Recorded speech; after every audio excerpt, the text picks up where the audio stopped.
In terms of modeling training after what pro athletes do, you're talking about the templates that a lot of these pro athletes have and how they do their programming. Are there any examples of athletes that you have that you've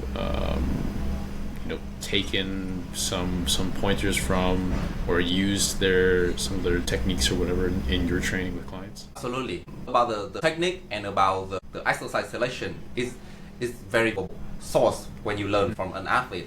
Given that you really put your time into in order to research like why they do so, right? A lot of time I pick the exercise, the setup that pro athletes do in their regular routine, just because it is like really fit into what I'm looking for. For example, like somebody who's looking for gaining a lot of muscle, and I look at a lot of bodybuilders. Recently, they're trying to emphasize the what's the called, partial length. Man, I forget the name. It just disappear out of my mind. Partial length and reps, like put it in the stretching position.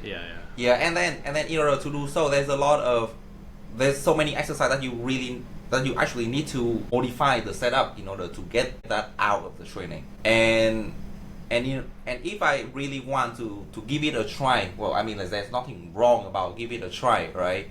With somebody who's looking to build a little bit more muscle, then I'm gonna just set it up and see how it do to people, right? Of course, again, like everybody's bodies are different, are unique, and sometimes it works for somebody, sometimes it doesn't, right? But that's one example of like I learned something from pro athlete and apply it back to my training or with my client training.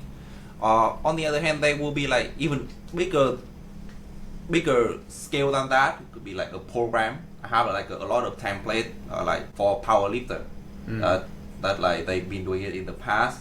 Yeah, some of them I got it from my mentor. Some of them I got it like from Google, of course, like doing all the research and kind of like modify it so it try it out and then modify it so it fit into general population, right? For example, like some powerlifting program called the 531. So you train very close to your 1 rep max, but most of the time people are not ready for that.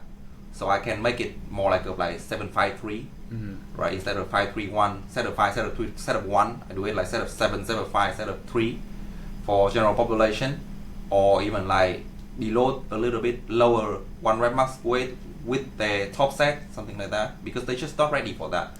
Right? Something could be like Western linear or all the things that you can find on the internet. Try it out, but with very cautious manner, right? And then see what actually gonna work for you, right? It might not be the best way to do that. I'm talking about like you might not get the best result out of it, but at least you know where you are and what to aim for. Right. That's important. So that's what I do a lot with all the template and training experience from athletes that I can find on the internet.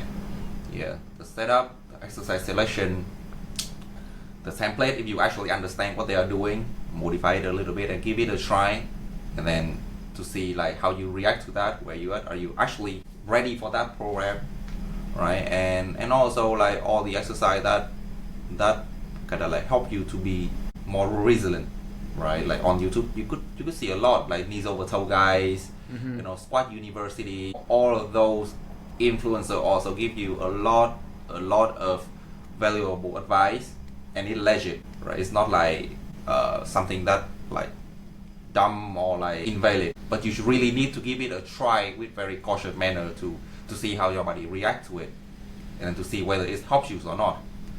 So yeah, so that like usually my approach to whatever I see on the internet. Yeah, you see that, but don't take it for granted. Just give it a try first. Yeah.